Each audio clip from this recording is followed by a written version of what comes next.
What happens to warfare when AI, and not a human, takes the decision to pull the trigger? I'm Patrick. And I'm Tom. Welcome to The General and the Journalist. Jon Wolfsthal worked in the White House as Special Assistant to President Barack Obama for National Security Affairs, and he's now the Director of Risk at the Federation of American Scientists. And fairly recently, along with 800 other high-profile figures, Jon put his name to a statement that calls for a ban on superintelligence until, more or less, it can be developed safely and controllably. And those names included scientists, the godfathers of AI themselves amongst them, defense chiefs, the world of entertainment, and even royalty. Prince Harry is among the signatories. So what are they worried about? Well, Jon joined us to explain those very fears about super AI. And here's our conversation. Well, Jon, thank you so much for joining us today. Happy to be here. Thanks for inviting me on. We're much appreciative. Before we get into the weeds and the fears, because there's an awful lot to talk through with you, and we share some of those fears, although probably not as intelligently as you, should we just define some terms, just so everybody, especially us, knows precisely what we're talking about here? So if you can, just define in layman's terms what AGI is, artificial general intelligence. So it's a great question because even the people building artificial intelligence and frontier models don't have an agreed to definition. For the layman, what is often put forward is an AI entity that is equal or as capable as the most intelligent humans at a broad range of topics: analysis, planning, um, navigating, thinking through complicated problems, making value judgments. And we all know that there's a range of human capabilities from the very high to less so. But AGI is widely considered to be equal to human capabilities across a broad range of subject matter. Okay, probably a bit higher than the general journalist level in terms of cognizance in terms of this podcast. Speak for yourself, Tom. That obviously differs from the issue that you have quite grave concerns about, which is artificial superintelligence. So please define ASI for us. So they're linked because, again, no one knows exactly how to define precisely superintelligence. But if AGI is a system that's as good at most things as humans, superintelligence is something that's beyond human capability. And the pathway that most designers and programmers believe that this process will take is that artificial general intelligence may also be capable of something called recursive self-improvement. That right now, humans are growing these AI networks. They are developing them, they're adjusting the weights. They don't really understand exactly how they work, but they know that if they tweak this, they get a slightly different result. If they tweak that, they'll get a slightly different result, and they fine tune it. But if AGI is able to basically do its own programming, to improve its own algorithms, you could potentially have a very rapid move from AGI to then superintelligence. And the concern here is that no matter what we as human beings design to contain superintelligence, by definition, it's smarter than we are. Anything we can think through, potentially, it can outthink. And so if we believe that there is a potential risk to superintelligence and we try to build confines, constraints, and off switch, how confident can we be that we've outthought the system that by definition can do things that we ourselves can't? And that's where I think there's a healthy dose of humility that's due into this process of advancing AI systems. Superintelligence is basically machines becoming cleverer than us, which has been a long-held human fear. And we're talking about this now, aren't we? Because there is a feeling that that moment might be coming and might be coming quite soon. Do you, or does anyone in your world have any approximation about precisely when that moment comes? Because I know that's obviously the 20 billion zillion dollar question. Yeah, it's you very quickly get into theology here because the brightest minds, the inventors of AI models and neural networks and philosophers will argue this ad infinitum. Some people think that AGI is simply impossible. There are other people who think that they shouldn't buy ripe bananas because they're not sure that they'll live to enjoy them. And so you basically need to act quick. And I've heard some people speculate it could be 18 months away, 2 years away. Nobody really knows because There isn't a lot of transparency into the frontier model design networks. And by definition, scientific advancement is uneven. There may be a breakthrough tomorrow that no one expected, or we may hit a roadblock. The largest roadblock that people like to talk about, actually, there are two. One is data. In order to train systems, you need data. And the large companies have already mined almost all there is to mine.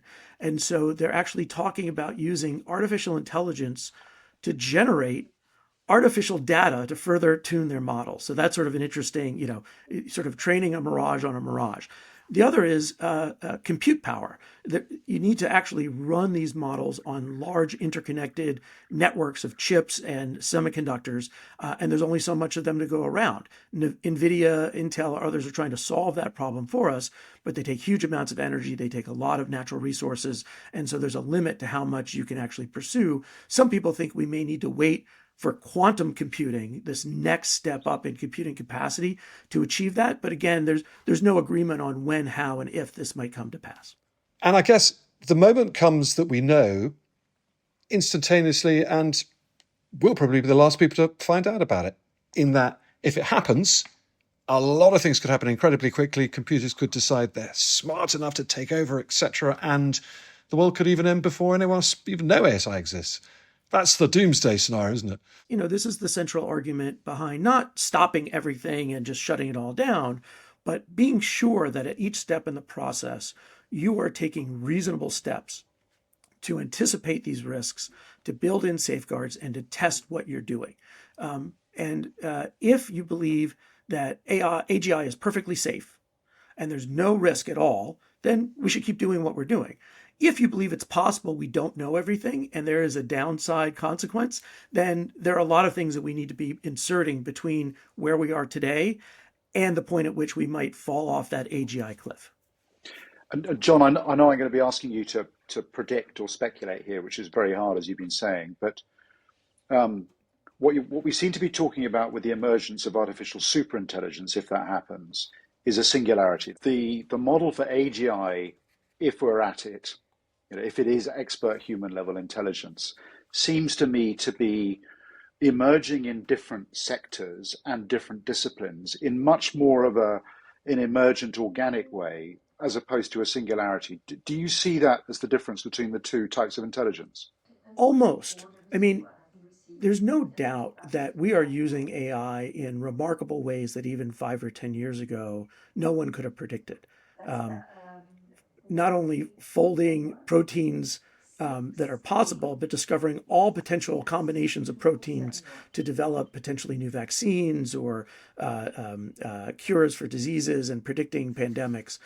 So these things are advancing in very narrow silos. And where there is a real financial incentive and a real technical incentive, we're seeing AI used in, I think, very remarkable and beneficial ways. The question is, can that be extrapolated over to a broad system so that that system can not only improve itself in a narrow field, solve this math problem more quickly, find me a more efficient fuel that produces less greenhouse gas, but actually solve the transportation problem, solve the governance problem, solve the education problem, where you would ask very broad questions and expect a result that's as good as anything a human could produce and faster. So there's no doubt that tool AI is producing benefits, and that's continuing to advance. The people that I talk with the most and have chosen to believe suspect that AGI is much farther away than the large companies project. There's a financial incentive to try to project this strength and confidence to get the money you want and to appear competitive. But we see errors and hallucinations continuing to plague not only frontier models, but some of the less advanced capabilities, and nobody's really sure why. And this, to me, gets to the core issue, which is, as I mentioned earlier, nobody really knows how AI works. We can ask it a question and we can get a result. And if it's right, we can reward it. And if it's wrong, we can tweak it. But it's a black box. And before we try to take the next step, which we recognize could then allow itself to improve on its own exponentially, we should get to a place where we're much more confident that we understand its internal processes so that we can build adequate safeguards in to prevent it from the worst possible outcomes. So you used some language earlier on that I heard echoed by a friend of mine called Henry Dezout, who was the advisor to our prime minister on AI in Number 10 a year or two ago. And he said to me, AI isn't designed, it's grown. Is that the right way to think about it? I think that's exactly right. I tell people all the time, the great poem, "Only God can make a tree." Um, you know, we can look at a tree and we can understand what's happening there. We don't understand AI nearly as well, but yet we're trying to build it, and we are deploying it widely. Again, I don't worry. I mean, I have worries about how society will digest AI, how it will affect workers, how it may affect the environment, the energy demands. There are a lot of reasons that you can do a risk benefit calculation on how AI is being deployed today, disinformation, all the rest. This larger question of an AI that's as smart at almost all things as human beings that could then make the next step to deploy that without understanding it, it would be like saying, go ahead and fly that airplane, even though I don't understand how the engine works. Or go ahead and start taking that medicine widely, but I don't understand how it affects the body. We wouldn't tolerate that in any other industrial discipline. And yet we're promoting that and investing in it and hyping in it when it comes to the AI race. And I think that's a great risk. How can they scientifically not know what it is to do? It's like mixing a load of chemical formulas together, saying, well, who knows how it works, but it works. Yeah, well, but I mean, we do that a lot, right? We have experiments on how is this medicine going to, in this petri dish, how is this going to affect the medium? But we do that in category 3 laboratories that make sure that when the people come in and out, they go through chlorine baths and everything is disposed of. I'm not against scientific advancement. I benefit from it all the time. We're talking in a way I don't understand exactly how the electrons are shooting over, the fiber optic cables, but there are people who do understand it. And what's interesting is that you do see people at the largest companies saying, "Yeah, there's a risk that all this can go sideways." I think that should worry a lot of people. They think that by sounding the alarm and saying, well, there's a balance here and we're worried, but there's so many good things that they're somehow absolved of the responsibility. And I describe this as the "it's not my problem" problem. Yes, this could displace billions of workers. Yes, it could destroy giant parts of the environment. And I think that that's the argument for government oversight and regulation to ensure that these companies are actually pursuing technology in a responsible way. When we first split the atom, we knew what was possible. The atom was split in scientific institutions, but the nuclear bomb was built through a government-funded program. It was all top secret. It was done out in New Mexico, and it was controlled entirely by the government. The tools of AI, the tools of AGI and of superintelligence are being built in private hands. The government has no hope of controlling this even domestically in the United States, let alone in China, Russia, North Korea, and elsewhere. But at the very least, we should ensure that government has adequate safeguards and oversight and is requiring regulation of these companies to ensure that they are not sowing the seeds for our own destruction. Jon, we want to dig deeper into the risk, but before we do that, just explain to us who's in this game. Who's in this game to develop super AI? It's not just America, it's not just Britain, is it? There's quite a few other big players in the world. No, there are, and this is part of the dynamic, which as my background's in nuclear weapons and nuclear history, and there's a real echo from history here, where right now there's a concern somehow that the United States or the West might lose the AGI or the superintelligence race, and the competitor here is China. There was a sense a year or two ago that the United States was far superior. We had control over the chips, the technology, the silicon production, silicon wafer production capabilities, working with Taiwan. But Chinese advancements have been coming fast and furious, and there's now a sense that China might actually, if not be ahead, is catching up and is going to pass us soon. And so there has been some discourse about whether this is something that needs to basically model what we did during the Cold War, that we would build this Western alliance to prevent China and other potential adversaries from developing the capability, gaining access to the commodities needed to develop this technology, and to basically have a cartel in the West, or whether we actually have to engage and cooperate with countries like China so that we can create some norms that they might also be worried aren't in place. This is really the great $64,000 question to date myself. Everybody believes that China will want AGI first no matter what. And yet we have seen signs from President Xi himself that he's concerned about the development of AI and its use in Chinese capabilities and the possible dawn of superintelligence. And yet the United States and China have not been engaged on that issue. We spend all of our time at the top level unwinding tariff arguments that the United States started, or fighting trade wars that go on for decades, when in fact there is a cutting edge to technology here that we should at least test whether or not there's a meeting of the minds. Let's talk about the risks, John. I mean, let me start with a really simple question. Are you optimistic about AI? I mean, yes and no. How's that for a very wormy mouth? A political answer. You phrased the question in a way that's one of the real concerns. It's everything is cast as black and white. You're either an optimist or you're a doomer. And if you point out that there are risks, there's a real tendency by people who are in favor or much more confident in AI's capabilities to cast you as a doomer, to discount you. I know very little in this world that's absolute. AI is going to have a lot of benefits. It's going to make a lot of people rich. It could potentially improve the lives of billions of people, but it's also going to do a lot of damage. It's also going to have a lot of unintended consequences. And we're already seeing that. At the micro level, you can see children that rely on chatbots as their therapists and commit suicide. So AI is doing harm. So what is needed and we do this to a certain extent in the global risk calculus world, is to try to do some sort of net benefit analysis here. What I think is being set up, however, is a false choice. And we put this out in the statement that was organized by Future of Life Institute, which, by the way, is a funder of my host organization, but I don't receive funding in terms of my support for this work,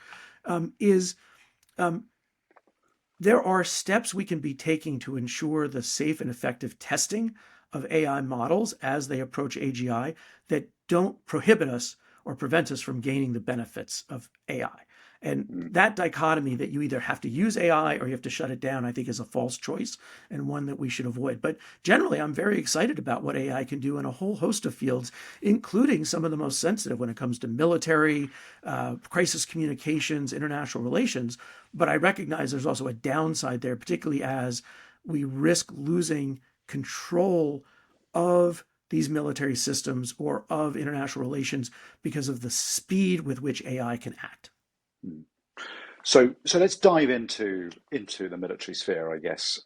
So in my last job but one, I had some responsibility for trying to develop the UK's AI capabilities in defence. And as part of that responsibility, and it was around about the time of the National Security Commission on AI reporting, I found myself talking to Secretary Bob Work. And there's a couple of quotes, and also with Mark Esper, the SecDef. And I'm going to read a couple of quotes that you'll be familiar with, but just to bring it to life. So Bob Work said, defending against AI-capable adversaries operating at machine speeds without employing AI is an invitation to disaster. And Mark Esper said, whichever nation harnesses AI first will have a decisive advantage on the battlefield for many, many years. We have to get there first. So there's a clear sense of urgency and imperative. So I want to sort of reframe the argument I know you will explore the risks of not controlling AI in the defense sphere, but is there an equal and opposite risk that we're not moving fast enough and that we're not integrating AI into the military as much as we should? There's always a risk on the battlefield that your adversary will be able to do things more quickly, more creatively, and in ways that you don't anticipate. And that would create a significant disadvantage. And I think that over the last 5 years in particular, starting with the Biden administration, and I think even earlier than that, some parts of the Trump administration recognized that this was a new area of competition, and that the United States had a real incentive, and Great Britain and Europe had a real incentive to integrate these capabilities more quickly. I tend to think about them in terms of individual fields. So again, on say nuclear command and control or conventional command and control, more specifically drone warfare, cyber warfare, I think you can talk about AI in those individual fields in ways that are easier to break down. But in the macro sense, I tend to break it down into back of the house and front of the house. Back of the house is training, logistics, preparation, simulations. And there we have been using automation and AI for many, many years. And I think the United States has a distinct advantage, and one that allows us to be much more effective and efficient. The front of the house is, I think, where there are real questions, and where we see this playing out most effectively is in Ukraine, where you see the advent of drone warfare, not just the ability to use individual drones, but swarming drones, and then that playing out in the cyber and communications and electronic warfare space, where you see this offense-defense relationship play out not just in hardware, but in software, and in the software on AI. And so I think we're going to see that play out just as we saw with the bow and arrow and the shield, the castle and the moat, and catapult, and ballistic missiles and nuclear weapons and ballistic missile defenses.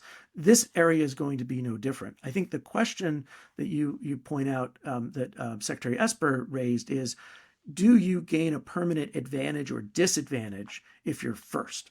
And that's something that I actually don't believe you do. That may be true when it comes to AGI and superintelligence, but on the battlefield, just being first to deploy doesn't mean that you're going to be first next week or next year. So I guess that takes us to where shouldn't we go?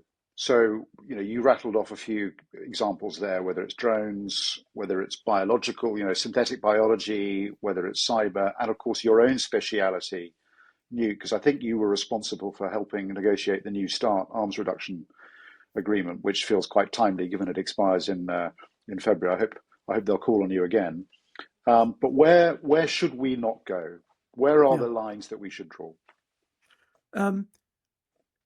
Again, because of my personal background, I tend to have a particular concern about not just nuclear weapons, but those technologies that we already recognize present a global catastrophic risk, and integrating AI into particularly sensitive areas in those technologies. And you've hit on two of them: nuclear weapons, control of nuclear weapons, decisions to use them, and the information that leaders use in deciding whether or not that a nuclear detonation or nuclear use is possible or necessary. I worry a lot about that field. Biological weapons, I worry a lot about the use of AI in bioeconomy, in developing novel capabilities. This is a more complicated area because so much of biotechnology is dual use. The things that you might do to develop a biological weapon are the same things you would do to develop vaccines against those weapons. And so there are real areas of promise, but also areas of concern. And then I worry a lot about the area of AI and cyber warfare, particularly as it relates to critical infrastructure. If you think about the water we drink, the food we eat, the transportation grid, the information that we digest and rely on day to day, that is potentially at risk through the nexus of AI and cyber technology.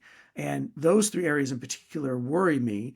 The rule of thumb that I have been using, and that a number of people working in government and elsewhere have been using as a front order, is that if AI is being used in the civilian field to good effect and safely in logistics and training, then there's probably very little risk to integrating that into sensitive areas. But when it comes to things like decision support or automating decision making or deployment of these capabilities, then I think there's a real red line that we should be drawing, and then building a bit of a buffer zone to make sure that AI can't leap from where it is into those very sensitive areas.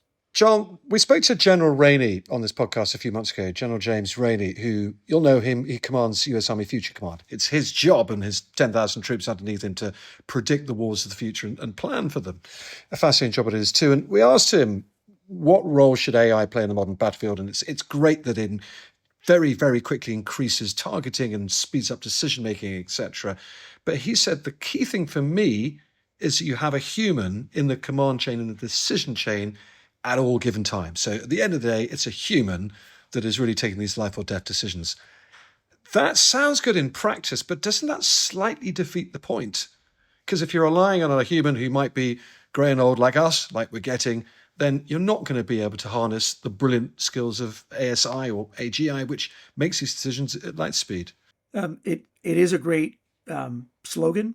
A human in the loop is something that's used. In fact, world leaders, including Trump and Xi and Macron and Starmer, have repeated that we should always have a human in the loop when it comes to making decisions over nuclear weapons.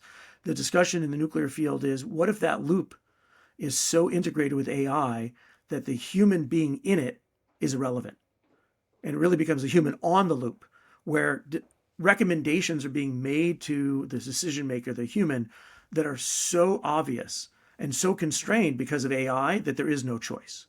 And I think that is where I won't say there's overwhelming concern. I think that we just have to be aware of this dynamic. And so the example that I often use is, today we already use in the United States large language models to process all of the early warning data that we get from our satellites and other radars around the world to detect ballistic missile launches. And that watch officer who's standing in front of a screen that's detecting the blip knows and has been trained where that information is coming from, how it's been processed, and has to rely on something called dual phenomenology in order to make a recommendation up the chain that the United States is potentially facing an attack. It can't just be from one radar or one model that's telling him, I've seen something. He's got to correlate that. That works today, and I'm pretty sure that's going to work for the next 5 or 10 years.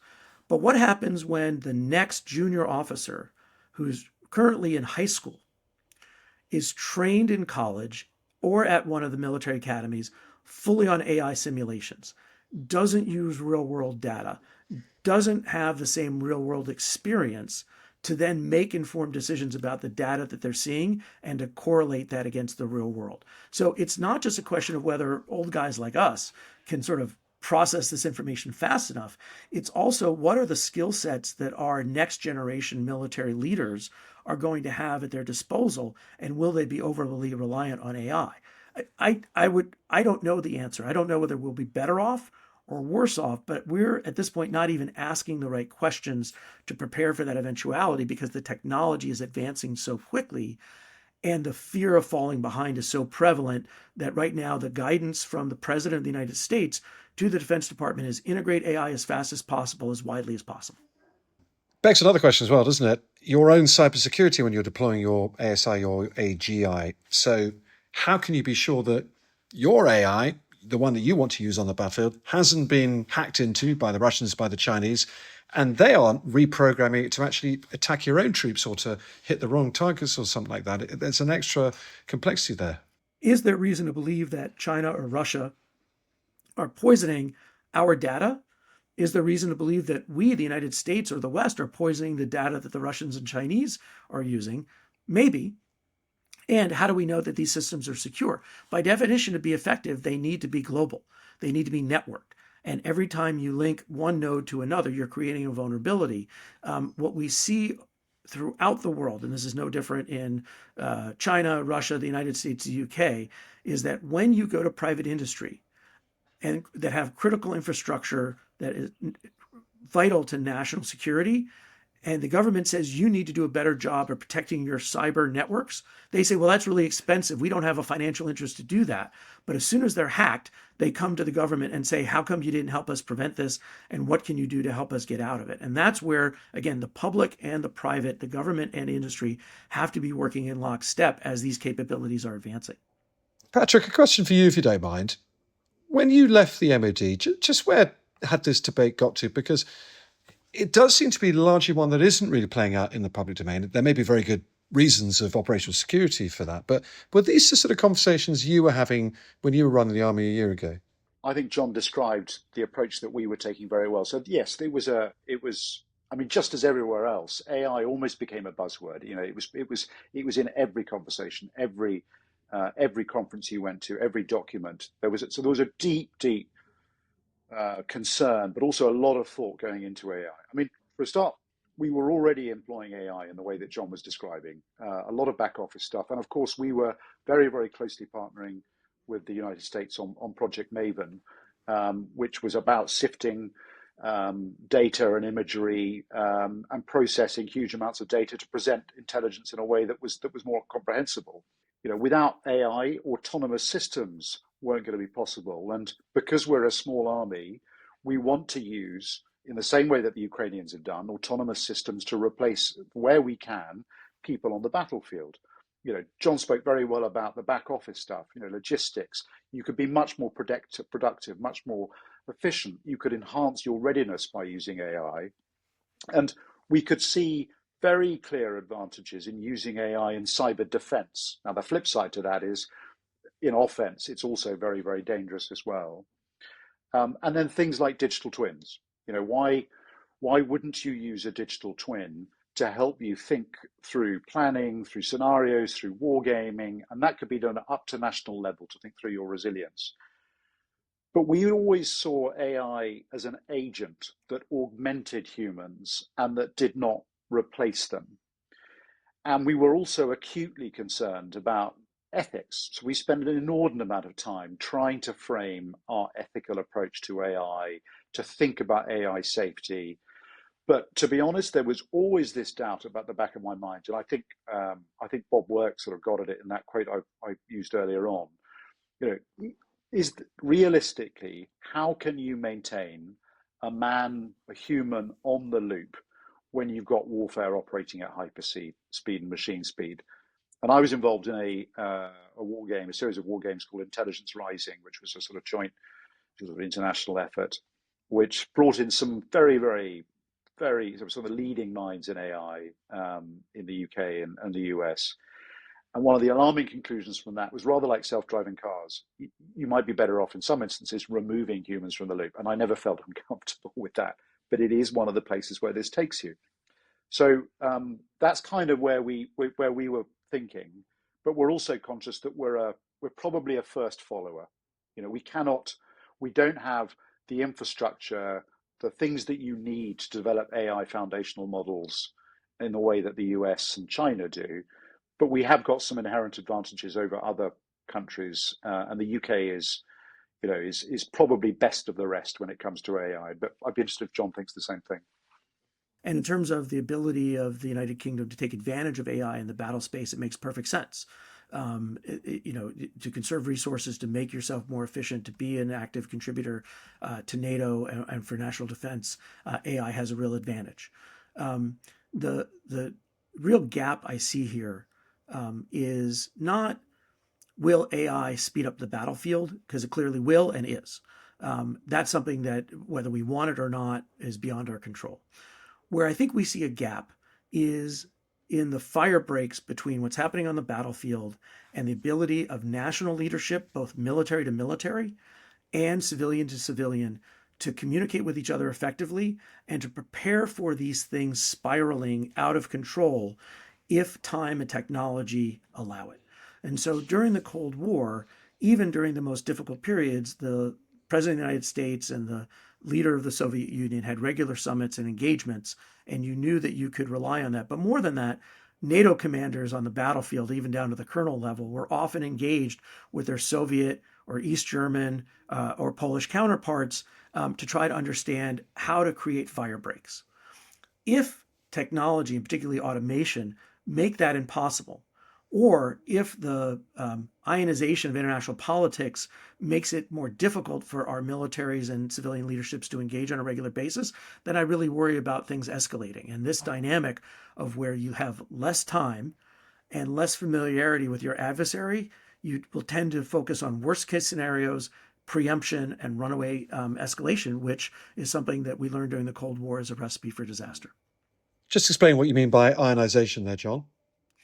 So it's very difficult, at least in the United States, to continue to do the sort of outreach for track 2 non-governmental engagement or even government non-governmental engagement with foreign countries in North Korea, in China, even in Russia, because of both the internal crack down on authoritarianism in those countries.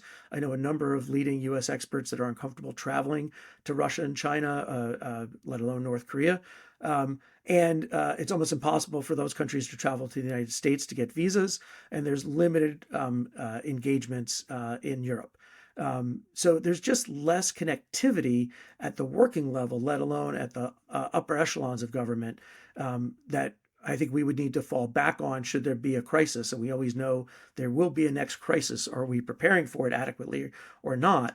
And quite frankly, there's been a breakdown, at least in the United States, between civilian and military control as well. There's been a great purging of U.S. military leadership under President Trump that has brought in a number of less experienced people that are less willing to stand up and say, Mr. President, I don't think that's the right answer. And so there's just a real challenge in trying to ensure good governance and good crisis management techniques in advance of the crisis that we're surely going to face. Patrick, I'm interested in both of you talking about the moral and legal reservations of jumping too hard and leaning too heavily into this sort of technology when you don't know potentially what it could do. Why did you care so much about those moral and legal reservations, Patrick? And dare I suggest, your enemies, our enemies, may not have the same concerns. No, but we often operate to a different legal and ethical framework to some of the enemies we fight. And I think it's what distinguishes us. So otherwise you end up with a rush to the bottom. And this is why it's so difficult to think through these things, because I think it's extraordinarily important that when we wage war in a way that reflects the law of armed conflict, that reflects the Geneva Protocols, that talks about things like humanity and distinction, and where decisions to take human life should be decisions that humans take. And this is why it's so difficult, because you do find yourself in this position thinking, on the one hand, there's this inevitability towards machines and AI agents being involved in those decisions simply because of the speed involved. And yet, on the other hand, the importance of trying to find a framework, and I think this is what Jon has been saying much more eloquently than me, find a framework that does provide you with the fire breaks, I think was the word you used, that allows us to prevent an ill thought through rush to that sort of scenario. I just echo Patrick. I mean, throughout American history, Western civilization, this debate has gone on, right? Could we win more wars if we just sort of got rid of the rules? We've decided for the right reasons that that's not the way we are going to pursue international relations. And when we fail, we point out those failures in the breach to ensure that we can be better in the future. The question in my mind is, how does that get enforced or imposed in this new era? And we've seen this evolve in the era of drone warfare. There has to be, and they're in the United States, and I know this is true in Great Britain as well, there are safeguards and processes that are built into the use of lethal force to ensure that there's accountability and transparency, so that if there is an error, if there is an unacceptable loss of civilian life, that there is accountability brought to that process. We can always do better at that. I've been critical of my own government when we're not accountable for those mistakes. How do you enforce that when it is an algorithm that is making that calculation and decision? Is it enough for the company that designed the algorithm to say, well, we made a good-hearted effort at inserting the Geneva Protocols and the rules of laws of war into the programming, or does there have to be a higher standard? We don't know the answer to that yet. We are still in the middle of the river trying to swim our way to the shore, and building it as, and I'm mixing my metaphors here, but we're flying that airplane as we're building it. But I, for one, am much more comfortable ensuring that we're maintaining these legal standards, because it is what distinguishes us and allows us to work more effectively with our allies, which remains our number one critical benefit and advantage over our adversaries, is that we can work together through a collective purpose of states in a way that is supposed to achieve a better outcome for all of us. And Tom, sorry, it just occurred to me, we should always remember that the purpose of war is to build a better peace. How you fight that war will determine the sort of peace you end up with. Jon, another thing that's been going on for centuries, is predictions of doom and desperation and misery at the hands of the machines. It's fascinating, isn't it, how sci-fi films, sci-fi writers, before film even existed, have used this as just such great fodder. H.G. Wells, The War of the Worlds, published in 1898, his earlier books even predicted the rise of the machines taking over and killing us all. You're a sci-fi fan yourself. I happen to know that because our producers are brilliant and did a lot of research. How have these brains, these novelists, got this so right so long ago? It really is amazing. It's one of the reasons that I love science fiction, is because you have seen so many of the great authors in the field be scientists, or steeped in the science and then use their imagination to predict how this will play out, which, quite frankly, is how the people that are inventing AI and working on AGI are also doing it. They're just less eloquent and, quite frankly, are not spending their time communicating this with the outside world. They're, busy doing other things. So it is remarkable, but it's also, I think, shouldn't be surprising. I'm working on a book concept right now on different Armageddons. It's a great, coffee table book. All your friends will love it. All the different ways we're going to die. And in researching it, lovely, cheery Christmas read. It's fascinating that the concern of human extinction is as old as humanity itself. As soon as we became aware of our own existence, we worried about how it might end. It's one of the things, if not the things, that drives us to advance, to put a roof over our heads, to plant fields so we can actually have food beyond tomorrow. And this dynamic, it gets back to this earlier point about optimists versus doomers. It's part of human nature to have this fear of the end to ensure that we survive. And so this element of science fiction, which many in the AI world lament because they say, oh, you can't break out beyond these tropes and these frameworks, but they do, in fact, shape public perception and help us connect with a population that's worried about 1,001 different things. From what am I going to have for dinner? Am I going to be late to the game? And is this computer going to rot my kid's brain? To are we all going to die? Well, okay, not everybody will worry about the last one, but we can communicate these things. And gee, wouldn't you like to have an off switch on the Terminator? You bet. By the way, I love it too. It's one of the best portrayals of a nuclear explosion in film in T2, so highly recommended.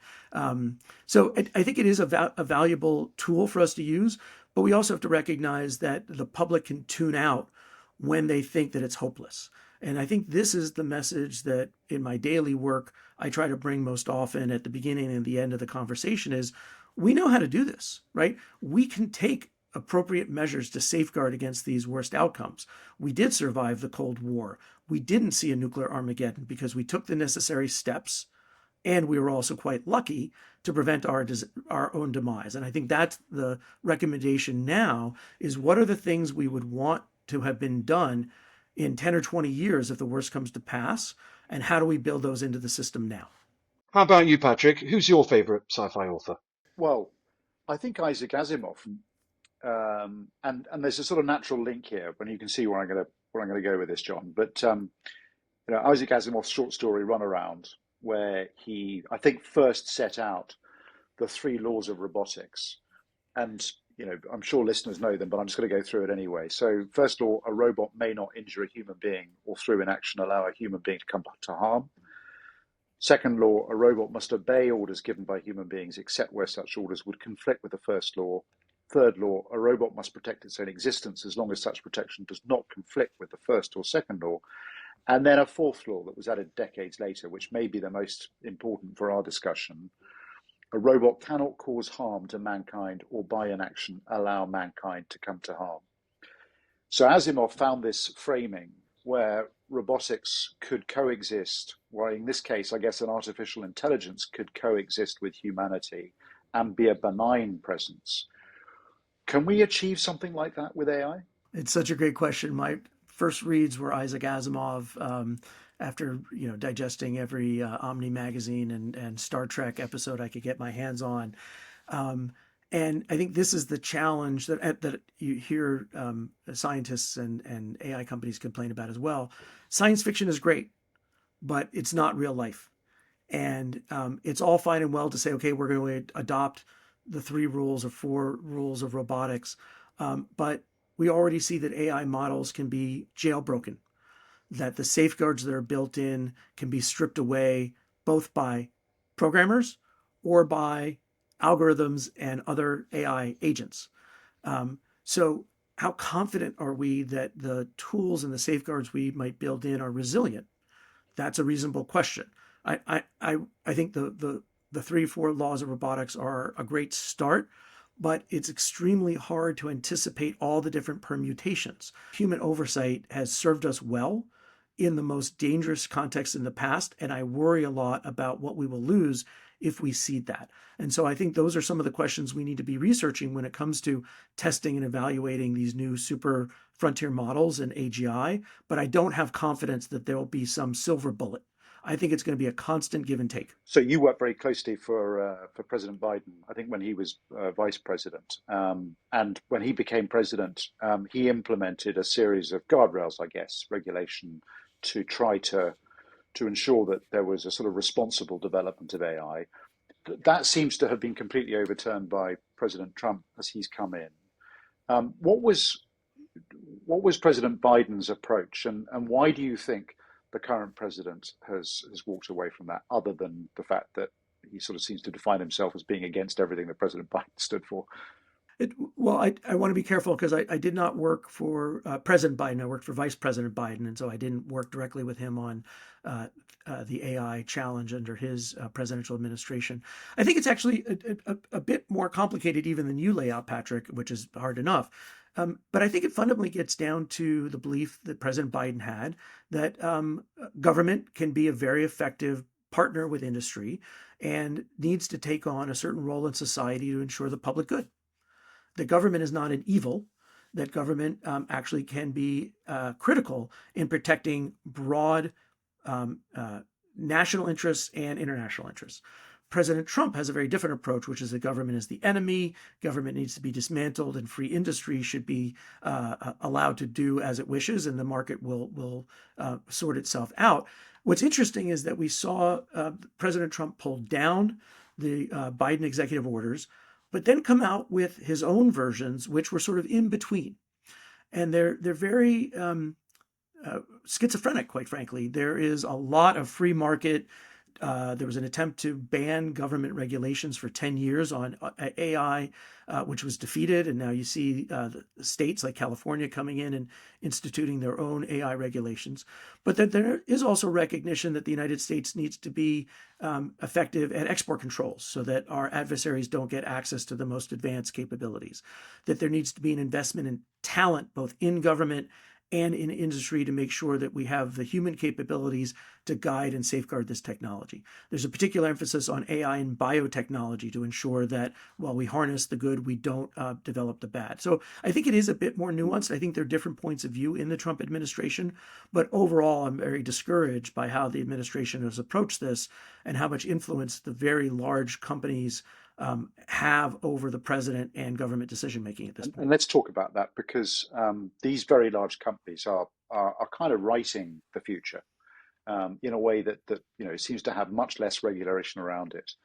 And there are experts out there who describe this as taking us down a path that leads to, if you like, digital feudalism, where you have a few private companies that can control humanity's cognitive infrastructure. So should we be as concerned about the behavior or the potential behavior of a small number of very, very large and influential tech firms that have global influence as much as we should about the technology itself? Yes. I mean, I'm relying more on my personal views than on the analysis that I do as director of global risk. But I worry a lot about power being consolidated in the hands of very few people. And I worry about that, whether it's in government or whether it's in industry, whether it's in education. The humanity does better when it is democratic and when power is distributed.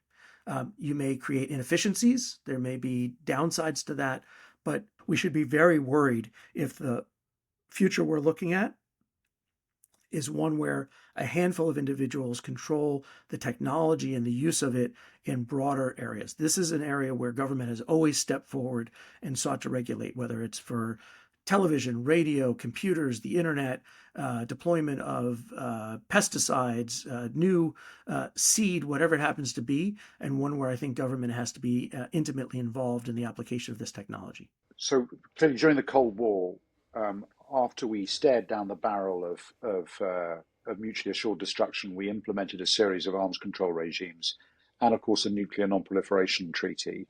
Is there an equivalent that we could use? So I wish I had $1 or £1. I guess £1 is still stronger, for every time I get asked this question from people in the AI community, because they do look at the nuclear age as a model for the world that we're in. New technology advancing all the time. Nobody's really certain how it will play out.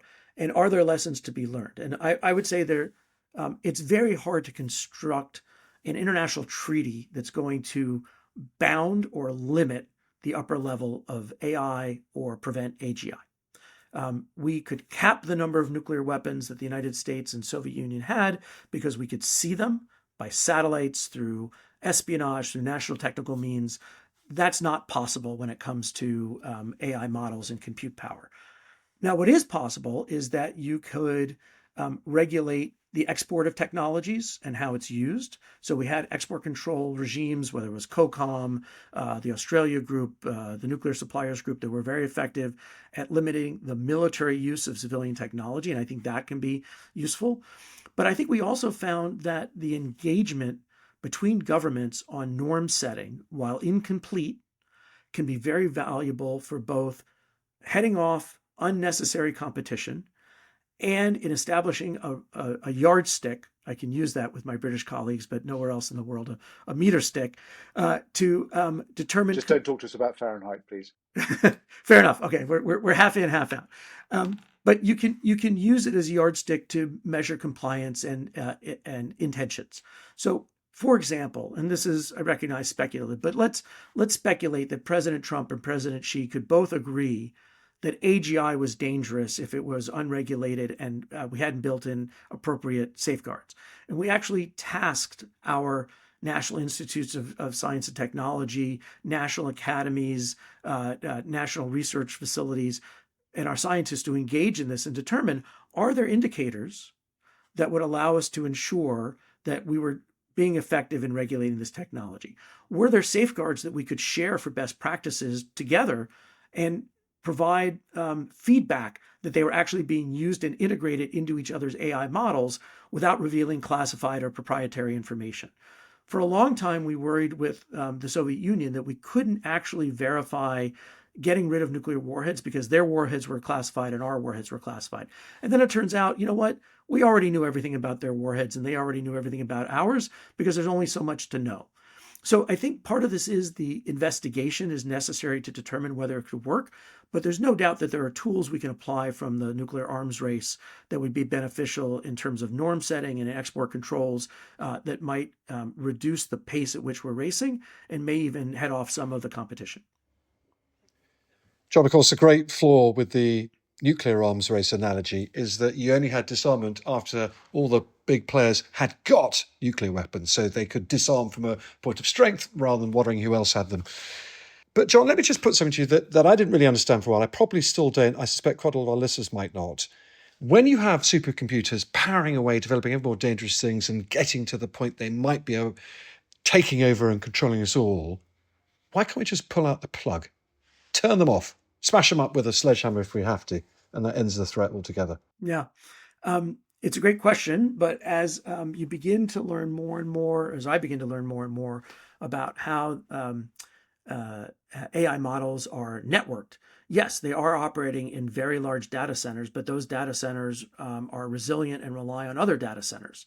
And so you would not only have to destroy the physical plant, but you'd have to ensure that the models and the networks that they're operating on are also destroyed. So essentially, you're trying to shut down the information system globally. There is a very provocative thesis that's been put out by Eric Schmidt, founder of Google, Dan Hendricks, on super intelligence strategy, which is essentially a mutually assured destruction technology for superintelligence. That we should have a policy not to develop superintelligence and that if we determine that other countries are developing it, we should destroy it, literally preempt it through military or cyber means. Again, this gets quickly caught up in the debate. Okay, are we going to preempt each other? Is this actually a recipe for war? Is there a, how do I get off this ride? Is there a way to actually engage our adversaries preemptively as opposed to trying to destroy them and their capabilities? But I think this is part of the dialogue that we need to be in, but quite frankly, our governments aren't engaged in. Right now, the dominant model is we got to race, we got to get ahead no matter what. And there's a very instructive quote that Robert Oppenheimer gave in 1945 in November to the Association of Los Alamos Scientists, where he talks about why the people of the Manhattan Project did what they did. Partly it was curiosity, partly it was fear that they fall behind, but it was also a sense that if it's going to happen, it's better that it happen in America and in a free society than it happened in Germany and in a totalitarian dictatorship. And I think we're seeing those same strains play out in the AGI debate and in the superintelligence debate. And I can't say that they're right or wrong, but I think it's striking how we're still living under the nuclear threat today, and we're potentially entering a new, even more dangerous area of superintelligence. We're so grateful for your time. It's been absolutely fascinating, this conversation. And please come back again and we can review where we are maybe in a year or so's time. My pleasure, gentlemen. Please reach out if I can ever be helpful. Thanks, Jon. Well, that is it for today. As always, please do email us with any questions or thoughts that you might have. Our email is generalandjournalist@thetimes.co.uk, generalandjournalist@thetimes.co.uk. We read them all and they are incredibly useful and helpful. So until next week, thanks, Patrick. Bye, Tom.